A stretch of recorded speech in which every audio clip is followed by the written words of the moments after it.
à 16 ans devant un lycée pour une histoire de bande rivale. On va bien sûr parler de cet ado qui a été poignardé et qui est mort de ses blessures quand un autre a été blessé à ses côtés.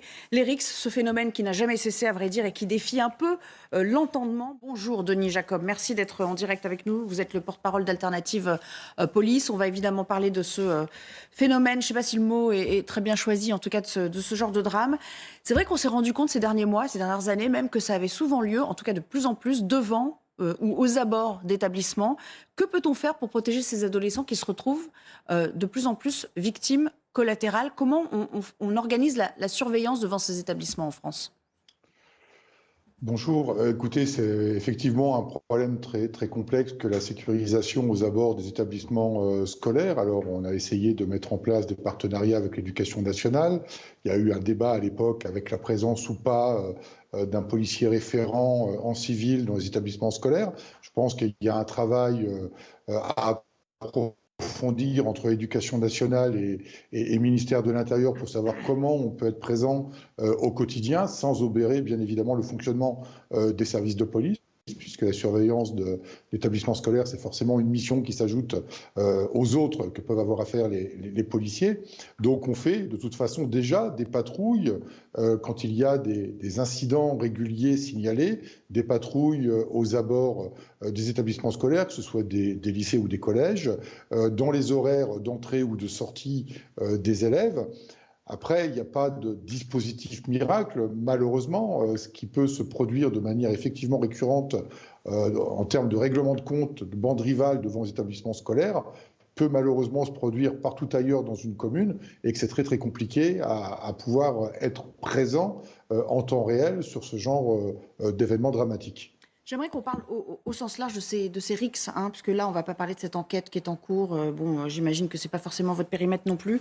La rixe, donc ce phénomène un peu incompréhensible, à vrai dire, mais qui a toujours existé, comment ça se définit? C'est une sorte de rite de passage, de marqueur de territoire. Est-ce que vous arrivez à identifier avec précision ces bandes qui sévissent ou finalement elles se reconstituent plus vite que la veille que vous pouvez mettre en place?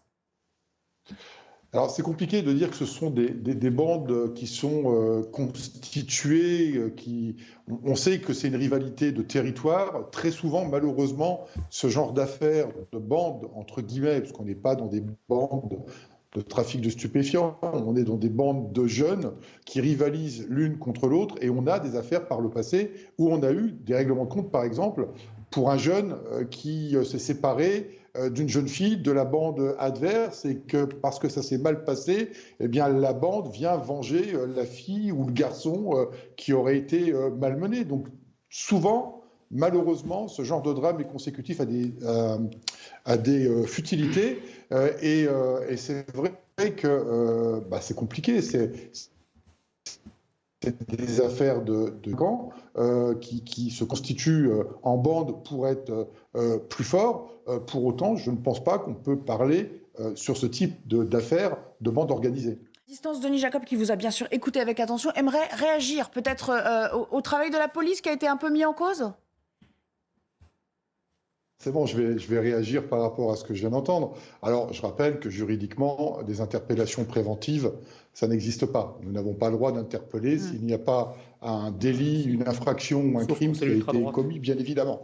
Par contre, on peut faire effectivement des contrôles d'identité, des contrôles préventifs. On en a fait notamment à l'occasion des manifestations des Gilets jaunes, justement pour prévenir tout acte de violence, mais nous étions dans un contexte totalement différent. Des contrôles, on peut en faire, des patrouilles, on peut en faire, mais on ne peut pas être derrière, du matin jusqu'au soir, derrière tel ou tel jeune, au prétexte que potentiellement il fait partie d'une bande rivale et qui va se livrer à, malheureusement, un crime.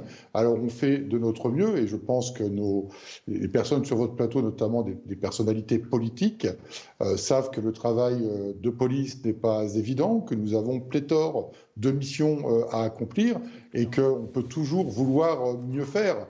On fait ce qu'on peut avec les moyens que l'on a. Si on a des individus qui sont clairement identifiés comme potentiellement membres de bandes rivales qui vont se livrer à une exaction, à une autre, bien évidemment, il va y avoir des renforcements de patrouilles, comme on peut le faire pour d'autres événements. Je pense notamment à ce qui s'est passé rue d'Enghien à Paris, où malheureusement on a eu un drame et que depuis on renforce Merci. la présence policière pour sécuriser des sites culturels et autres. Donc voilà, à l'impossible, nul n'est tenu, on fait de notre mieux. Merci. Merci beaucoup. Vous restez avec nous. On parlera de la sécurisation de la manifestation. C'est l'autre gros dossier qui va nous occuper aujourd'hui. J'aimerais qu'on reparle donc de cette mobilisation parce que tout le monde s'organise pour jeudi dans les transports notamment. Ça devrait être très très compliqué sans qu'on sache si ça atteindra évidemment le degré de complication qu'on avait rencontré pour certains en 1995. On s'en souvient. C'était alors Alain Juppé qui était Premier ministre. Les commerçants sont inquiets parce qu'après 6 mois de gilets jaunes, eh bien à Paris, on commence à se prémunir. Regardez ce reportage et on en parle avec Denis Jacob qui est resté en notre compagnie. Denis Jacob, porte-parole Alternative Police, est avec nous. Je me tourne à nouveau vers vous pour parler du dispositif. Est-ce qu'il est conforme à ce que vous faites dans ce genre de grosses manifestations? Est-ce que vous l'avez renforcé? Est-ce que vous êtes inquiet lorsqu'il s'agit de manifestations plutôt de gauche, enfin disons encadrées aussi par les syndicats et soutenues par les partis de gauche, dont on dit qu'elles sont plus à risque et pour cause, les Black Blocs s'y greffent plus volontiers? Alors, ce que vous dites n'est pas complètement vrai, parce que pour cette manifestation de jeudi, non seulement la police encadrera la manifestation, mais la police sera aussi dans le cortège. Je le rappelle, nous sommes aussi concernés par la réforme des retraites et j'appelle mes collègues à se mobiliser massivement eux aussi contre cette réforme des retraites. Mon organisation syndicale sera d'ailleurs dans le cortège.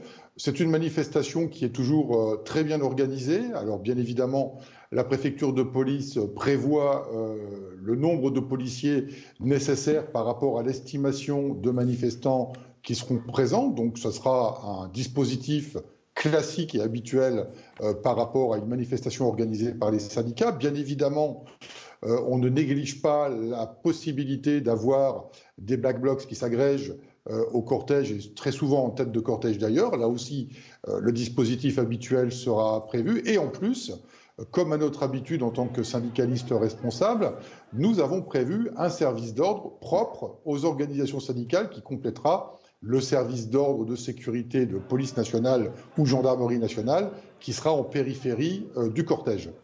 Merci beaucoup. Et oui, merci pour la précision, bien sûr. Je ne voulais pas vous poser la question à titre personnel, mais on sait que les effectifs policiers devraient être nombreux, effectivement, dans cette mobilisation ce jeudi. Merci encore de nous avoir rejoints aujourd'hui en direct.